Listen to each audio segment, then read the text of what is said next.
सिद्धि की शादी के बाद वो ससुराल चली जाती है। पीछे रह जाती है भाभी रानी। सिद्धि के ससुराल जाते ही भाभी कहती है, अरे वाह जी वाह, सारे कपड़े मेरे। हाय रे पैंट, अरे वाह वाह, मजा आ जाएगा।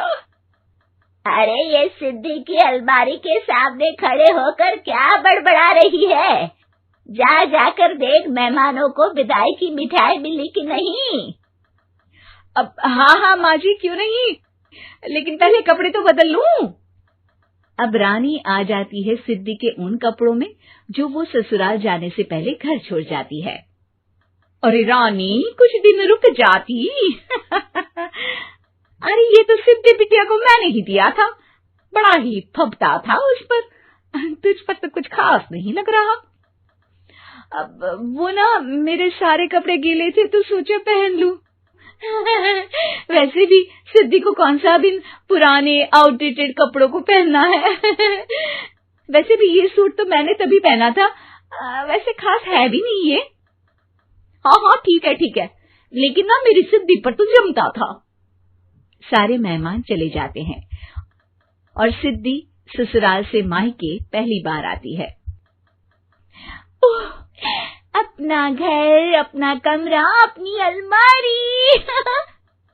ये बोलकर जैसे ही सिद्धि अलमारी खोलती है तो सामने उसके कपड़ों की जगह कुछ और ही रखा होता है। माँ, जरा कमरे में तो आना। सास और रानी वहां पहुंच जाते हैं। रानी ने पहनी होती है सिद्धि की जींस और टी शर्ट। अरे भाभी, ये क्या? ये तो मेरी बड़ी ही महंगी टी शर्ट है, इसे आपने घर में क्यों पहनी है? अरे बहुत मिलती है दीदी ये चौक की मार्केट में, 150 में। ओ भाभी प्लीज, ये एरोपोस्टल है, 2000 की एक टी शर्ट। ओहो, 2000 में तो दीदी 4 साड़ी आ जाए। अब क्या बोलूं? भाभी, ये मेरी अलमारी में छोटू के कपड़े, तो मेरे कपड़े कहाँ हैं? मेरी अलमारी में? अब दीदी आपको कौन से पुराने कपड़े पहनने थे? माना भाभी, लेकिन मैं जब घर आती तो यही सब पहनती ना। अरे तुम तो बड़ी कंजूस हो दीदी। खैर, वक्त आता है जब सिद्धि ससुराल के लिए रवाना हो रही होती है। अरे रानी, अंदर से सिद्धि का गिफ्ट ले आ, लड़की पहली बार ससुराल से मायके आई है। रानी अंदर जाती है और एक सिंपल सी साड़ी लेकर बाहर आ जाती है। ये लीजिए माँ जी। सास बेटी को गिफ्ट देकर ससुराल भेजती है। अगले दिन रानी एक सुंदर सी साड़ी पहनकर सामने आती है। अरे रानी, ये तो वो साड़ी है जो मैंने सिद्धि को देने के लिए दी थी जब वो ससुराल ले जाती, लेकिन ये तूने कैसे पहन ली? अरे माँ जी, ये साड़ी तो मुझे बहुत पहले से ही पसंद थी, लेकिन चिंता ना करिए, मैंने सिद्धि के लिए भी अच्छी सी साड़ी दी है। हाँ। तभी सिद्धि का फोन आता है। क्या माँ, कुछ अच्छा तो दिया होता ससुराल ले जाने के लिए। अरे पहले दिखा दिया होता। यूं चमकते हुए पैकेट में नौकरानी वाली साड़ी मत दिया करो माँ।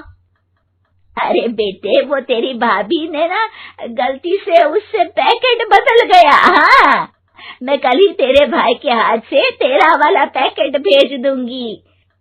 अरे रहने दो माँ, आई एम श्योर भाभी ने अभी वही साड़ी पहनी होगी जो तुमने मेरे लिए रखी थी। तुम तो समझ नहीं पाई उनको। खैर छोड़ो, मैं ज्यादा बोलती अच्छी नहीं लगती, रहने दो, आपको उन्हीं के साथ रहना है, फिर बात करेंगे। सास को रानी पर गुस्सा आ जाता है। वो उसके कमरे में जाती है जहाँ वो शादी का एल्बम देख रही होती है।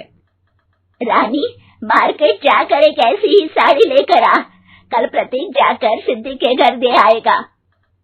अरे क्यों माँ जी, कितनी साड़ी देनी है दीदी को? यहाँ कोई सेल लगी है क्या?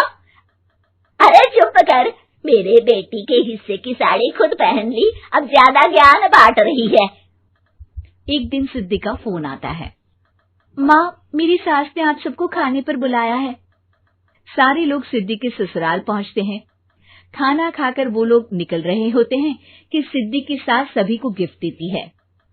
अरे बहन जी, बेटी के घर का खाना खा लिया, यही बहुत है जो आप ऊपर से गिफ्ट भी दे रही है।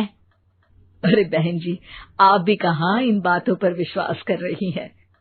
सास सभी को गिफ्ट देती है, लेकिन रानी को जो साड़ी देती है वो अजीब सी हरे रंग की लाल रंग के बड़ी छाप वाली होती है। अरे छी, ये कौन पहनेगा? सासू माँ को तो जरी वाली इतनी सुंदर, और मेरे लिए ये नौकरानी वाली। अरे भाभी, दरअसल मैं जब भी घर आती थी आप वापसी में ऐसी ही साड़ी देती थी ना, तो माँ ने सोचा कि आपको आपकी पसंद की ही साड़ी क्यों ना दी जाए। बेचारी रानी, बोलती भी तो क्या।